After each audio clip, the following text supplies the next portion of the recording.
Hi friends, welcome back to Kane's channel. ఇప్పుడైతే మనము egg curry ఏ విధంగా తయారు చేయాలో చూసేద్దామండి.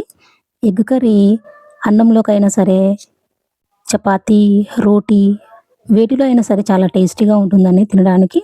అదేవిధంగా అన్నం, పప్పు చేసినప్పుడు నంచుకోవడానికి కూడా చాలా టేస్టీగా ఉంటుందండి. ఏ విధంగా తయారు చేయాలో ఇప్పుడు మనం ఈ ప్రాసెస్‌ని చూద్దామండి. కొద్దిగా ఆయిల్‌ని వేస్తున్నానండి.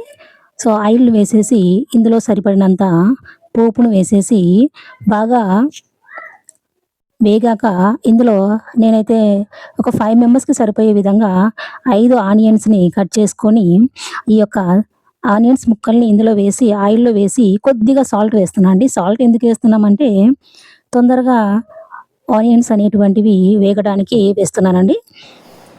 వేసిన తర్వాత ఇందులో కట్ చేసి పెట్టుకున్నటువంటి 3 టమోటాలని ఇందులో వేసి స్టవ్‌ని సిమ్‌లో పెట్టేసి కొద్దిగా ఆయిల్ తేలేంత వరకు ఇలా పెట్టేసి కలుపుతూ ఉండాలండి.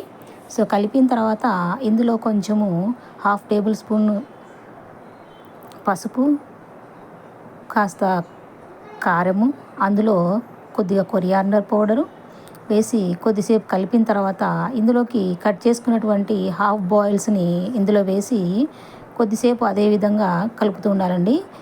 కింద అడుగు అంటకుండా ఆ విధంగా చేయాలండి. చివర్లో కొరియాండర్ లీవ్స్ అనేటువంటివి అందులో వేసేసి కొద్దిగా కలిపేసి పక్కన పెట్టేసుకోవాలండి. ఇప్పుడు దీన్ని మనము రోటీలో కానీ, అన్నంలో కానీ సర్వ్ చేసుకొని తినేసేయండి. Thank you for watching. Please subscribe.